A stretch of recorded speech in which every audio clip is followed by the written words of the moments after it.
আর বন্ধুরা তোমরা বারবার বলছো যে দাদা তোমার কন্ট্যাক্ট নাম্বার দাও, কন্ট্যাক্ট নাম্বার, যে 6 কোটি টাকা আছে আমার কাছে খাদান করব।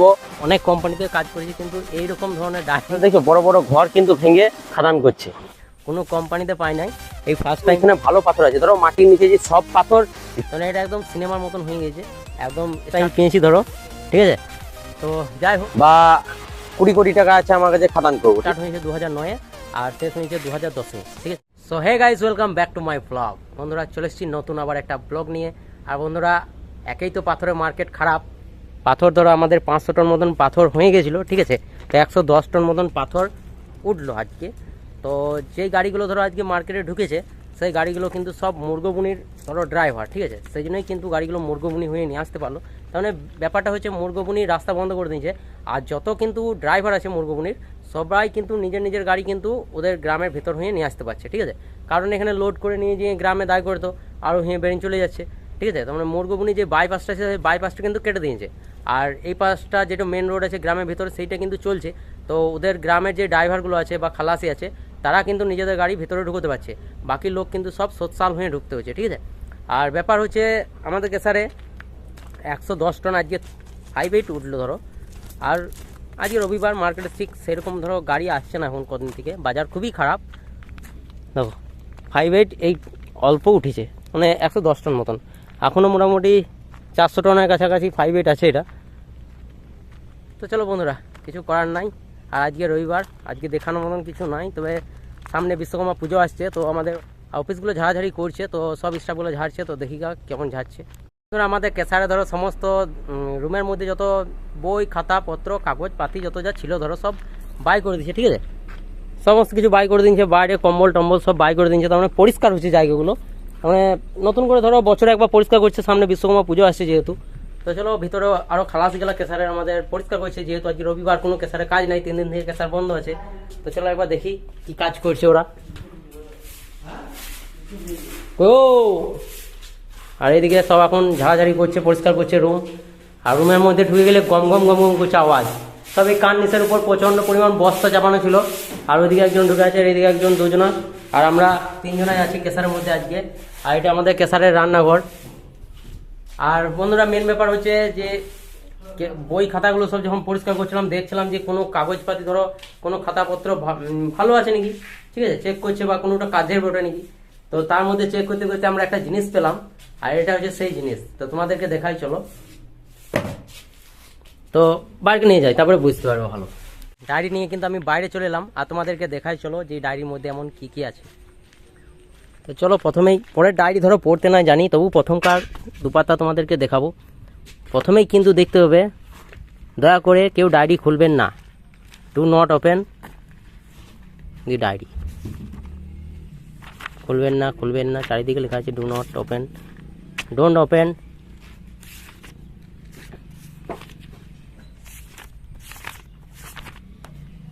আর যাই হোক ডায়েরিটা জারি বেটে ধরো, হিস্টোরিটা খুব সুন্দর। আর এখানের মধ্যে ধরো যার বেটে নাম করবো না কার, তো তার এখানেও একটা ধরো কাহিনী আছে, তো খুব ভালো কাহিনী ধরো, সকাল থেকে দেখছি এসব, ঠিক আছে। অনেক জায়গায় খুঁজলাম কিন্তু অনেক কোম্পানিতে কাজ করেছি, কিন্তু এইরকম ধরনের ডায়েরি কোনো কোম্পানিতে পাই নাই, এই ফার্স্ট টাইম পেয়েছি ধরো, ঠিক আছে।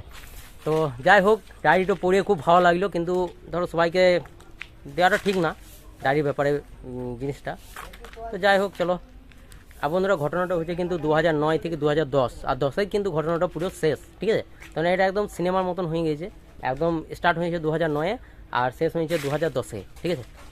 তো চলো পরের ডায়েরি পড়ে কোনো লাভ নাই ভাই। তো যাই হোক পড়েছি, খুব ভালো লাগলো, বাস এতটুকুই, আর কিছু না। এবার যেমনকার তেমন এই খাতা বইয়ের মধ্যে আবার ভরে দিই যেখানে ছিল, পরের জিনিসের পরে ইন্টারেস্ট নিয়ে লাভ নাই। একজন আমাকে বারবার কমেন্ট করছে যে 6 কোটি টাকা আছে আমার কাছে খাদান করব, বা 20 কোটি টাকা আছে আমার কাছে খাদান করব, ঠিক আছে। এরকম অনেকবার কমেন্ট করলো একজনই। তো তাকে আমি একবার বলে দিই, দেখো ভাই মাটির নিচে 6 কোটি বলো 20 কোটি বলো, এখানে কিন্তু পাথর পাবে এমন কিছু না। এবার দেখো বড় বড় ঘর কিন্তু ভেঙে খাদান করছে, ঠিক আছে। 2তলা ঘর ছিল, মাটির নিচে ধরো 1তলা ঢুকে গেছে, আর উপরে কিন্তু 1তলা আছে, ঠিক আছে। তো এই ঘর কিন্তু ভেঙে সে খাদান করছে, আর কতটা জায়গা জুড়ে দেখছো ওর খাদানটাই কিন্তু টেনে এই আশেপাশে যত জায়গা আছে ও কিনে কিনে চলে যাচ্ছে। কারণ এই মালিক জানে যে এই জায়গাতেই পাথর পাবো, যেহেতু এখানে ভালো পাথর আছে। ধরো মাটির নিচে যে সব পাথর ডিমান্ড আছে সব পাথরে, তা কিন্তু নয়। নানা রকম পাথর আছে, নানা রকমের নানা রকম ধরো দাম হয়, ঠিক আছে। সব পাথর কিন্তু মার্কেটে একই রকম চলে না। কিছু কিছু পাথর আছে ভুষ বেরোবে মাটির নিচ থেকে, তো সেই জন্যই কিন্তু সব জায়গাতে পাথর ভালো হয় না। তো এখানে পাথর ভালো আছে বলেই কিন্তু মালিকটা ওই একটানেই টেনে নিয়ে চলে আসছে, ঠিক আছে।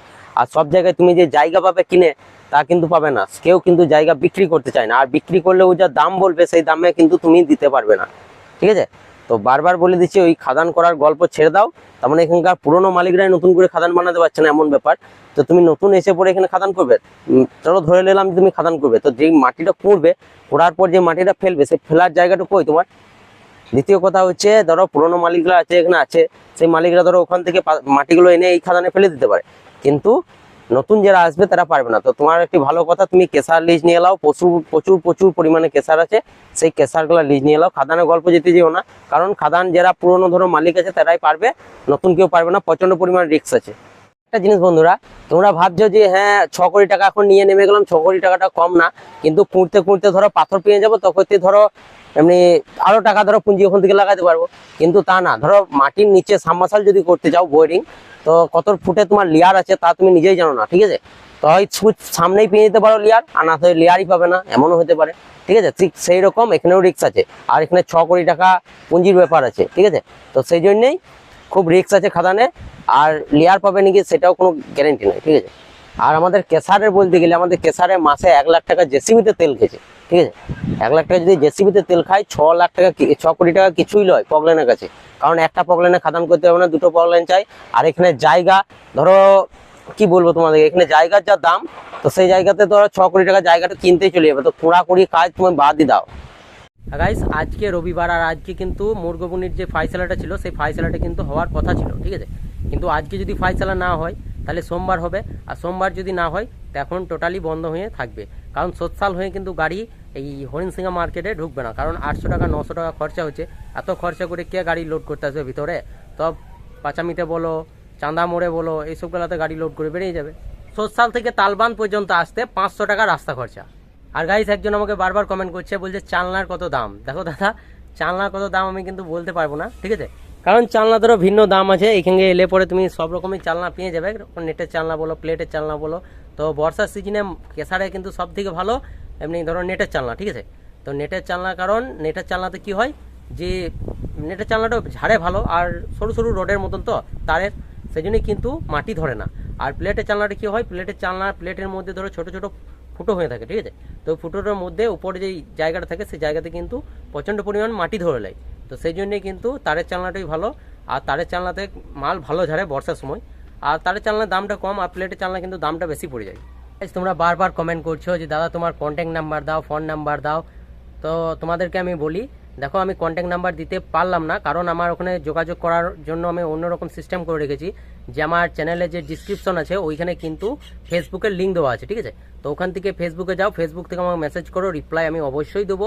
তো তোমরা তাড়াতাড়ি ফলো করে নিও পেজটাকে, আর তাড়াতাড়ি ওখান থেকে মেসেজ করো, আমি মেসেজে রিপ্লাই দেবো, কল করতে পারো, সবই ঠিক আছে। কিন্তু কন্ট্যাক্ট নাম্বার দিতে পারলাম না, কারণ কন্ট্যাক্ট নাম্বার আমি একবার দিয়েছিলাম, এত পরিমাণ জ্বালাতন করছে, এত কল আসছে যে আমি ধারণার বাইরে, ঠিক আছে। তাই আমি কন্ট্যাক্ট নাম্বারটা ডিলিট করেছি। আর গাইস আজকে থেকে শুনছি নাকি তিলপাড়া ব্রিজে যে বাস চলাচল পারমিশন দিয়ে দিয়েছে, বাস চলাচল করছে, তো আর কোনো টেনশন নাই, এবার খুব তাড়াতাড়ি ধরো লোড গাড়ি ছেড়ে দেবে। আর বন্ধুরা আজকে সারাদিন আমি ভিডিও করার কোনো টাইম পেলাম না, কারণ যখনই অফিসে আমি এলাম, অফিসে কিন্তু সব ঝাড়াঝুড়ো করছিলাম, কারণ বিশ্বকর্মা পুজোর সামনেই, সেই জন্য কিন্তু সব ঝাড়াঝুড়ো করছিলাম, টাইম পেলাম না। আর এখন বেজে গেলো সন্ধ্যে 6টা। তো তাই আজকে ব্লগ আমি এখানে শেষ করছি, দেখা হবে আবার নেক্সট ব্লগে, বাই।